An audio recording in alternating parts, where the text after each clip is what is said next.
Good morning, Cabinet Joint family. Brian from Cabinet Joint here at the shop at Rock Creek. We're shooting a video today on this handsome fella. It's a Filler Pullout Rack.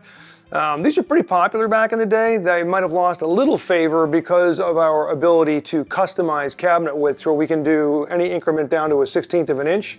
It's negated the need for fillers, and that's really what this did, was took a 3 or a 6-inch filler or extended stile or what have you, and instead of having that as a gap filler, you actually had a pull-out rack that could go in and out and give you some storage, say next to a stove or near a stove, that kind of thing.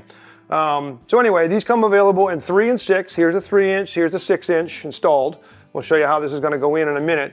They come for base cabinets as well as wall cabinets. There is no option that we offer that might be out there, but we don't offer it for a tall cabinet. It's base or wall only, okay?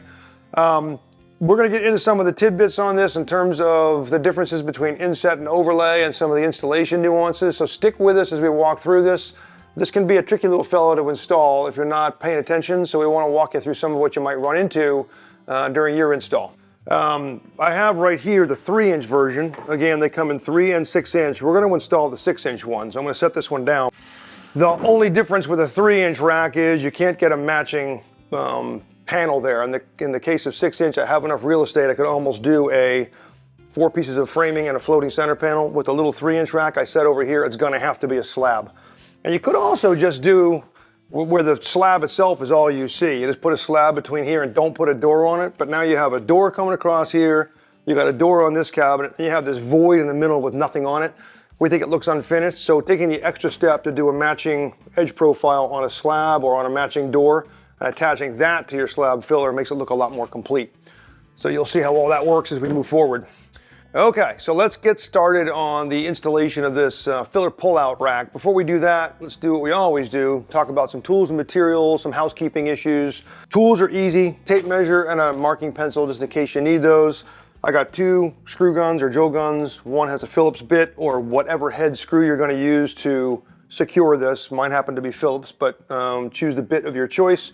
And then I've got a pre-drill drill bit, about 3/32 diameter, but anything that will make your screws that you're going to use to fasten it work is fine. It's not a set in stone 3/32, whatever's close for your screw. This is not a very tool intensive thing, but you're going to probably want to have a second set of hands. They're not super easy to handle by yourself.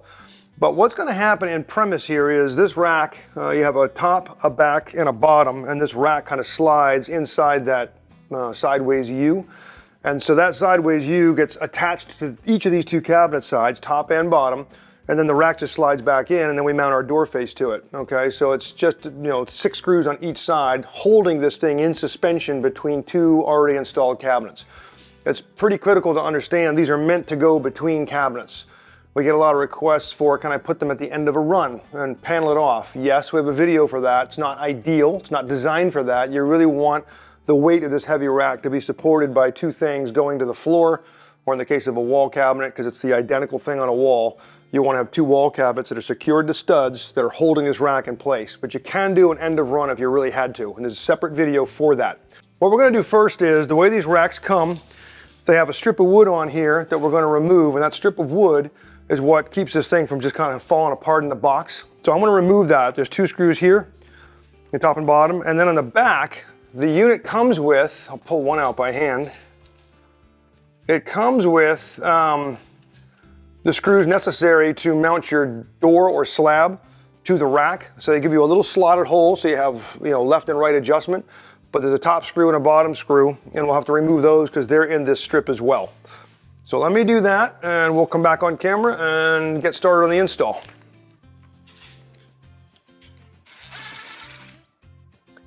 Okay, so now that I got the front strip off, I set my 2 screws that are going to hold my decorative part on. I set them off to the side, don't lose those. Now what I want to do is get this rack separated from its frame, because you don't want to be having to manhandle this whole thing. So the way you do that is pull this all the way out, and when you pull it all the way out, you'll see a little black arm at the top, and there's another one down here at the bottom. I'm going to give those a squeeze. They only go one direction, and they typically go opposite directions. So this one goes this way, the other one's probably going to go that way at the bottom. I'm going to squeeze them at the same time and pull, and this whole rack will slide out and leave me with just this U. So I'm going to go off camera and do that, and then come back and we'll get started with the rest of the install. Okay, I pulled my rack apart. I got one track up top. There's actually two at the bottom, I forgot to mention, not one. So you have to do two arms down here and one there. The way I find it easiest to do is instead of keeping the rack flat and you're trying to reach under here and find things, I just turned it upside on its back, flip it this way onto its back and pull the rack up. This might be something where you get a helper to help you out. But either way, two arms there, one arm there, the whole rack pops out, and now I'm just left with this, and that's very easy for me to handle. So now, what I want to do next is, again, we do not have the unfinished flush end option on this cabinet. So my front frame is hanging past my cabinet side by that 5/16 of an inch standard. What I want to do now is show you, if you didn't order that flush end option, you would put these strips of wood in. So I'm going to go ahead and do that now. If you did do the unfinished flush end and your cabinet side is flush with your front frame, you can move forward in this video to the point where I'm actually mounting this with screws to the cabinet side. So I'm gonna go through and mount these. Okay, so just to illustrate what I've done here, two strips of wood that go to the back of the cabinet, so they're 23¼ deep, made them about 2.5 inches tall. First one is mounted flush with the top of the cabinet. The second one is mounted about 1/2 inch up. Really what you wanna make sure of is when you hold this up, this is gonna get mounted right to the top of the box, and that bottom one just needs to have plywood behind this rail. So no matter how thick you make it, just make sure you're behind that rail. So let me go show you how this is gonna work. You're gonna need a second set of hands, but I'm gonna hold this up, and because I'm doing overlay, I'm gonna demonstrate overlay first, I'm gonna pull this right up to the back of the front frame. One comment on these strips of wood, they have to be kind of a nominal 1/4 inch. If you get Luan and some other kinds of plywood, it's thinner than 1/4 inch. If you have too much of an ear here, when this rack goes in, it sits too far behind the front frame and the rack itself won't pull out. It's gonna strike the back of the frame. So you need as thick a 1/4 inch plywood as you can get. It can't go past the front frame, but you want it as close to the edge of the front frame as you can get. So anyway, with the full overlay, I'm gonna pull this right up to the back of the front frame, and then that panel will mount flush and sit in here. If I'm gonna do inset, I wanna step this back by whatever the thickness is of my backer. If I just use little thin mending plates, little metal mending plates that are 16th thick or whatever, 1/4 or 1/8 inch thick, you can just step it back by that much. I know these are a little less than 1/4 inch, so I'm going to step my thing back for inset, whatever the thickness of that mending plate is, okay? But I'm going to start doing this installation with overlay. So I'm going to pull this right forward. I'm going to clamp it with my big clamp here. I'm going to clamp it to the cabinet side and then go through here and put in 3 screws at the top, and then I'll come back and show you what we've done, because we have to get the bottom so it's running parallel. I don't want this sagging and creating a U that isn't exactly parallel, so we have to measure and make sure we're 30 inches before we screw this one in. So let me get the top on, and then I'll come back and show you how we do the bottom. Okay, I got my clamps on here to hold this nice and flush with the top. I threw a little block of wood below the bottom one so it just wouldn't sag out on me. Again, if you have a second set of hands, it makes all the difference in the world. Now I'm just going to take my drill with my drill bit in it, and I'm going to go through, and very carefully, I don't want to be angled because I want the screws to go straight in. I'm going to run a screw in the middle and the outer edges of this to hold this whole top panel tight to the cabinet side. So I'll drill the first one and show you, and then I'll go do the other ones, but the center one would look something like this. Now, you can use whatever screws. I'm using these wide cap screws that we use for holding drawer fronts on. I like them because the surface area is a lot and the screw won't pull through, but I think any old wood screw is going to be just fine.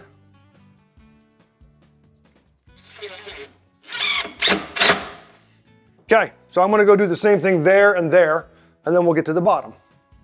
Okay, what I did is I clamped this to my adjacent cabinet. I made sure I was 30 inches front and back to make sure I'm running in parallel.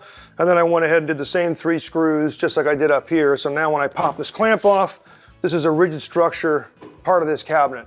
So now what I can do is grab my second cabinet. I'm going to do this all off camera. There's no sense in boring you.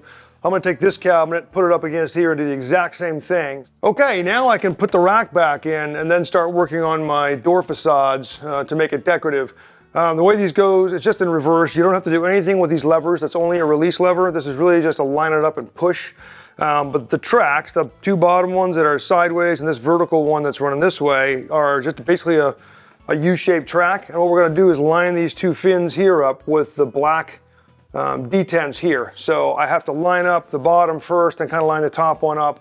You will fight this a little bit if you don't have a second set of hands, because you want to make sure these are all lined up together and then one fluid push. You may also find that if the top one wants to keep falling out, like this wants to fall out of the track, you probably have a problem where the bottom and top are too far apart. So you're gonna have to play with your alignment where you screwed it in. So now I have this thing in, going back and forth. It's not soft close. Don't think this is a Bloom glide where it's gonna be soft close, it's not. But it goes in and out with a kind of a firm push. It's ball bearing glides. Okay, now let's talk about our door facades. In a perfect world, if the material you're using is perfectly flush with the front frame, even our flush end option is not perfectly flush with the front frame. In a perfect world, you're gonna get 6 inches here. But we're not gonna get 6 inches because we're tucked a little behind that ear. So I'm measuring about a little less than 5 7/8.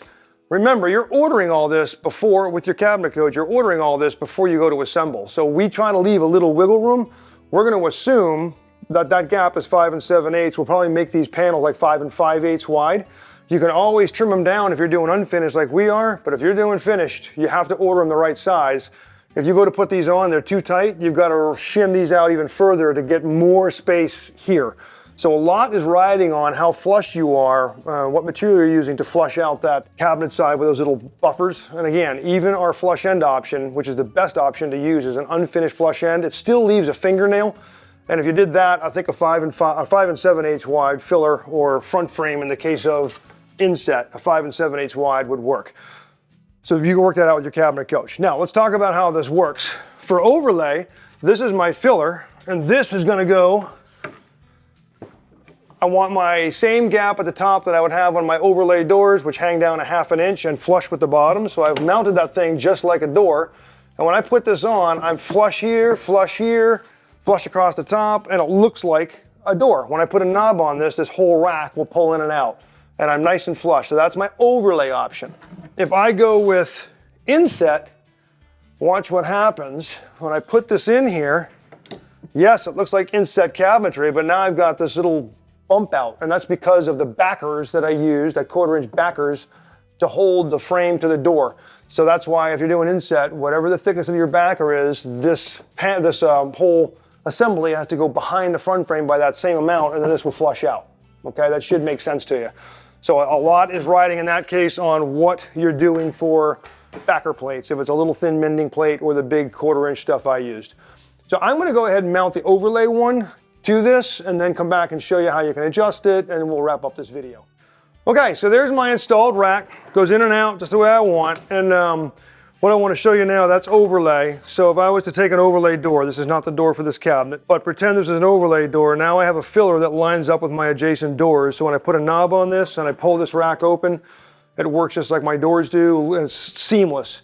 What I did to mount the door, we didn't put it on camera. It's not really worth it. All I really did was measured from the top of my top plate to the top of the rack, and in my case it was 1.25 inches, and then I transferred that measurement to the back of the door, and then I clamped it at that measurement with that line at 1.25 inches lining up with the top of this. I clamped it, then ran my screws in lightly, okay? You don't have to ram them all the way home, because if you leave them a little bit snug but not fully snug, when you push this in, you can get your gaps all right and then pull it back out and run the screw home.